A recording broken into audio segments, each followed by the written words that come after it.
अस्सलामु अलैकुम। उम्मीद करती हूँ आप सब ठीक होंगी। अल्हम्दुलिल्लाह मैं भी बिल्कुल ठीक हूँ। आज हम बनाने जा रहे हैं स्पेशल सी डिश जो कि हर घर में पसंद होती है, जो कि आलू गोभी है। पहले ही मैंने आपको सारे इंग्रेडिएंट दिखा दिए हैं। आज हम बात करेंगे खाना बनाने के साथ साथ कुछ और भी बात करेंगे, ठीक है। तो आप कमेंट में लाजमी उसका जवाब दीजिएगा, जज़ाकल्लाह, ठीक है। तो यहाँ पे हमने मसाले को अच्छी तरह भून लेना है। पहले हमने प्याज को फ्राई करना है, फिर हमने डालने हैं टमाटर और मिर्चें, फिर उनको भी अच्छी तरह फ्राई कर लेना है। उसमें हम डालेंगे हरी मिर्च, नमक, सुरख मिर्च और हल्दी, ठीक है। फिर डालने के बाद फिर से हमने मसाले को अच्छी तरह भूनना है। फिर अब हम डालेंगे इसमें आलूओं को भी हमने अच्छी तरह भूनना है। जब ये अच्छी तरह फ्राई हो जाएंगे तो हमने अच्छी तरह फ्राई करने के बाद ही इसमें गोभी डालनी है, क्योंकि बहुत अच्छा सा टेस्ट आएगा। वैसे भी ये मिट्टी की हांडी है और इसमें बहुत अच्छा टेस्ट आएगा, ठीक है। तो लास्ट में मैं आपको दिखाऊंगी। और अब हमने इसमें गोभी भी डालनी है। गोभी डालने के बाद हमने हिलाना है इसको, ठीक है। हिलाने के बाद ये मसाले में मिक्स करनी है हमने, ठीक है। मसाले में मिक्स करने के बाद हमने इसको दम पे लगाना है, ठीक है। जब तक ये दम लगेगी हम कुछ बातें कर लेंगे, ठीक है।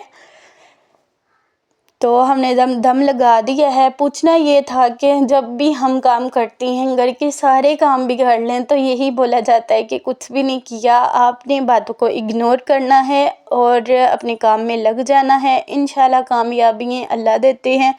आपने कभी भी लोगों की बातों को सुन के डीमोटिवेट नहीं होना, ठीक है। तो यहाँ पे हमने 10 मिनट लगा दिए थे, तो लेकिन ये गली नहीं थी। फिर हमने इसको फिर ढक्कन लगा देना है, ठीक है। तो फिर ढक्कन लगाने के बाद ये जब कुछ इस तरह की हो जाएगी, फिर हमने इसको अच्छी तरह भूनना है, यानी कि फ्राई करना है, ठीक है।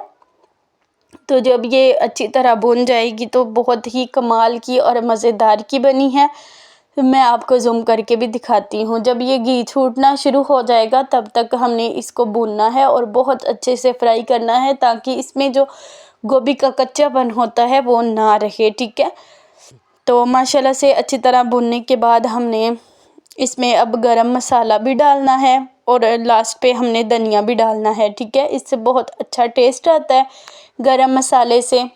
तो हमने गरम मसाला डाल के भी इसको अच्छी तरह भूनना है। भूनने के बाद हमने अब इसमें धनिया डालने के बाद भी हमने इसको फ्राई करना है थोड़ा सा, ठीक है। फिर हम उतार लेंगे और ये हमारी लाजवाब सी प्यारी सी और मज़ेदार आलू गोभी बन के तैयार है। अगली रेसिपी क्या होनी चाहिए वीडियो में बताइए, कमेंट में बताइएगा वीडियो के लास्ट पे, ठीक है।